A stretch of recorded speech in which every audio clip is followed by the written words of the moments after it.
Jai Sairam, welcome back to my channel. இன்றைக்கி இந்த பதிவில் என்ன ஷேர் பண்ண போகிறேன் அப்படின்னா, இன்றைக்கி அஷ்டமி, வளர்பிறை அஷ்டமி. இந்த அஷ்டமிக்கு ஒரு ஸ்பெஷல் இருக்குது. இன்றைக்கி அஷ்டமிக்கு பீஷ்மாஷ்டமி அப்படின்னு பேர். இந்த பீஷ்மாஷ்டமி அன்று தான் பீஷ்மரை வழிபட்டு அவரின் ஆசிகளை நாம் பெறுவதற்கு என்ன செய்யலாம், அவரோட ஆசி நமக்கு கிடைச்சா நமக்கு என்னென்ன நன்மைகள் கிடைக்கும், யாரெல்லாம் இந்த நாளில் விரதம் இருந்து வழிபாடு செய்யலாம், வேறு என்னெல்லாம் செஞ்சால் நாம் செஞ்ச பாவங்கள் எல்லாமே போகும் அப்படிங்கிறத நாம் இந்த பதிவில் தெரிஞ்சுக்கலாம். என்னோட சேனலுக்கு தொடர்ந்து சப்போர்ட் பண்ணுங்கள், லைக் பண்ணுங்கள், ஷேர் பண்ணுங்கள், கமெண்ட் பண்ணுங்கள், மறக்காமல் சப்ஸ்கிரைப் பண்ணுங்கள், பெல் ஐக்கானை கிளிக் பண்ணுங்கள். கங்கையின் மகனான பீஷ்மரை கௌரவிக்கும் நாள் தான் இந்த பீஷ்மாஷ்டமி அப்படின்னு சொல்வாங்க. வீரம், அறிவாற்றல், பக்குவம், நிதானம், தியாகம் போன்ற பலவிதமான நல்ல பண்புகளை கொண்டவர் பீஷ்மர். பலவிதமான சக்திகளை பெற்ற இவர் தை மாத வளர்பிறை அஷ்டமி நாளில் தான் உயிரிழந்தார் சொல்லப்படுது. இந்த தை மாத வளர்ப்பிறையில வரும் ஒவ்வொரு திதியும் ஒவ்வொரு விதமான சிறப்புடையது. இவை அளவில்லாத நன்மைகளை நமக்கு வழங்கக்கூடிய நாள். அப்படி நன்மைகளை அதிகம் தரக்கூடிய நாட்கள் தான் தை மாத வளர்ப்பிறையில் வரும் ரத சப்தமியும் அதற்கு மறுநாள் வந்திருக்கின்ற இந்த பீஷ்மாஷ்டமியும் மிக மிக முக்கியமான நாட்கள்னே சொல்லலாம். அதாவது தை மாத வளர்ப்பிறையில் வரும் 8வது திதியான அஷ்டமி தான் பீஷ்மாஷ்டமி அப்படின்னு சொல்கிறோம்.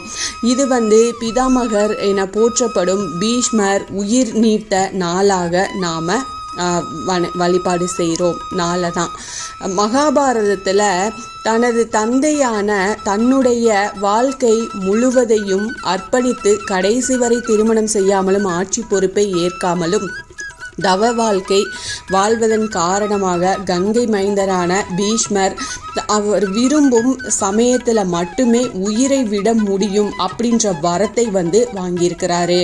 மகாபாரத போரின் போது அர்ஜுனனால் அம்பு படுக்கையில் கிடத்தப்பட்ட பீஷ்மர் உத்திரநாராயண காலத்தில் உயிர் விடணும் அப்படின்னு காத்துட்டு இருந்தாரு. ஆனாலும் அவர் உயிர் பிரியவே இல்லை. அப்போ அவரை பார்க்க வந்த வேத வியாசகர்கிட்ட, நான் என்ன பாவம் செய்தேன், ஏன் என்னுடைய உயிர் இன்னும் பிரியலை அப்படின்னு கேட்பாரு.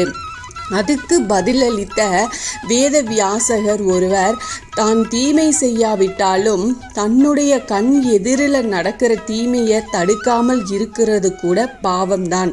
அந்த பாவத்தில் உனக்கு பங்கு இருக்கு, அதுக்கான தண்டனையை அவரவர் அனுபவிச்சே தீரணும் அப்படின்னு சொல்வாரு. அப்போதான் கௌரவர்கள் சபையில் துச்சாதனன் திரௌபதியின் ஆடைகளை கலைத்த போது அதை தடுக்காமல் தான் அமைதி காத்தது அவருக்கு நினைவுக்கு வந்தது. அப்போ இதற்கு விமோசனமே இல்லையா அப்படின்னு பீஷ்மர் வியாசகர் கிட்ட கேட்பாரு. உன் பாவத்தை உணர்ந்த போதே உன் பாவம் நீங்கினாலும் எல்லாத்தையுமே கண்டும் காணாமல் இருந்த கண்கள், செவி, வாய், தோல், கைகள், புத்தி, இது எல்லாமே உள்ள தலை, இது எல்லாமே தண்டனையை அனுபவிச்சு தான் ஆகணும் அப்படின்னு சொல்றாரு. சூரியனின் நெருப்பை கொண்டு தன்னுடைய உடலை பொசுக்கும்படி கேட்ட பீஷ்மர் கிட்ட எருக்கம் இலையை காட்டிய வியாசகர், அர்க்கம் அப்படின்னா சூரியன் என்று பொருள். தீமைகளை சுட்டு எரிப்ப அப்படிங்கிறதுனால தான் விநாயகருக்கு எருக்கமிலை உகந்ததாக சொல்லப்படுது. அதே போல உன்னுடைய பாவங்கள் நீங்க எருக்கம் இலைகளால உன்னுடைய உடலை அலங்கரிக்கிறேன் அப்படின்னு சொல்லி 7 எருக்கம் இலைகளை எடுத்து பீஷ்மரோட 2 கண்கள், தலை, தோல், கால் இதுல எல்லாத்துலயும் வைப்பாரு. இதனால அமைதியடைந்த பீஷ்மரின் உயிர் பிரிஞ்சிருது.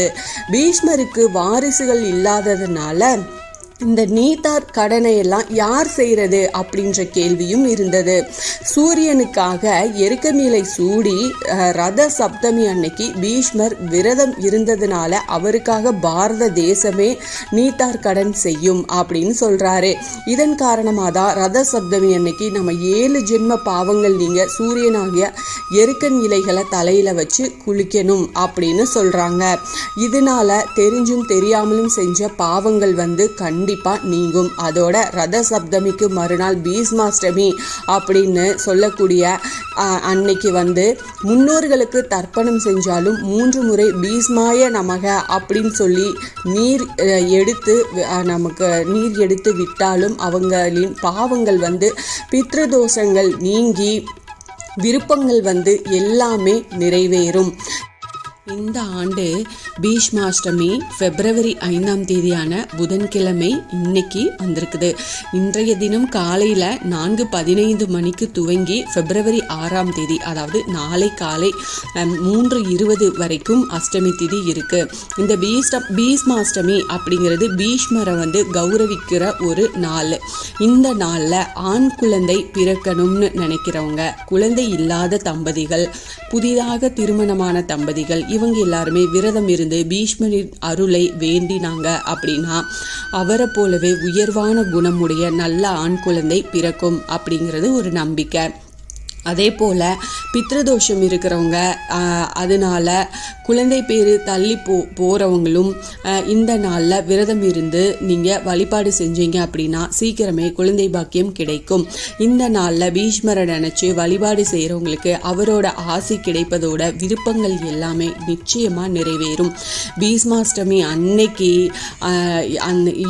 அதாவது இன்னைக்கு வந்து பார்த்திங்கன்னா இறந்த முன்னோர்களுக்கு புனித ஸ்தலங்களுக்கு போய் தர்ப்பணம் கொடுக்கிறவங்க கொடுக்கலாம். கங்கை போன்ற புனித ஸ்தலங்களில் போய் நீராடுறது ரொம்ப உயர்ந்த புண்ணிய பலனை கொடுக்கும். புனித நதிகளில் நீராடி அதுக்கப்புறமா அன்னத்தில் எள் கலந்து ஆற்றில் கரைச்சிடலாம். இதனால நம்முடைய பாவங்கள் கரைஞ்சு பிறப்பு இறப்பு சுழற்சியில் இருந்து நம்மளால் விடுபட முடியும். மாலை நேரத்தில் பீஷ்மாஷ்டமி அந்த டைமில் வந்து மந்திரத்தை சொல்லி நம்முடைய பாவங்களுக்கு மன்னிப்பு கேட்டு நன்மைகள் வந்து நம்ம அதிகரிச்சுக்கலாம். அதனால் உங்களுடைய பிரார்த்தனை எல்லாமே கண்டிப்பாக நிறைவேறும். இந்த நாளை தவற விடாமல் வழிபாடு செய்யுங்க. இந்த பதிவு உங்களுக்கு பயனுள்ள பதிவாக இருக்கும் அப்படின்னு நான் நம்புகிறேன். இதில் ஏதாவது சந்தேகம் இருக்குது அப்படின்னா கண்டிப்பாக கமெண்ட்டில் கேளுங்க, நான் உங்களுக்கு ரிப்ளை கொடுக்குறேன். என்னோட சேனலுக்கு தொடர்ந்து சப்போர்ட் பண்ணுங்கள், லைக் பண்ணுங்கள், ஷேர் பண்ணுங்கள், கமெண்ட் பண்ணுங்கள், மறக்காமல் சப்ஸ்கிரைப் பண்ணுங்கள், பெல் ஐக்கானை கிளிக் பண்ணுங்கள். இது போல் எனக்கு தெரிஞ்ச ஆன்மீக பதிவுகள் உங்ககிட்ட நான் ஷேர் பண்ணிக்கிறேன். Thank you friends. மீண்டும் அடுத்த பதிவில் சந்திப்போம்.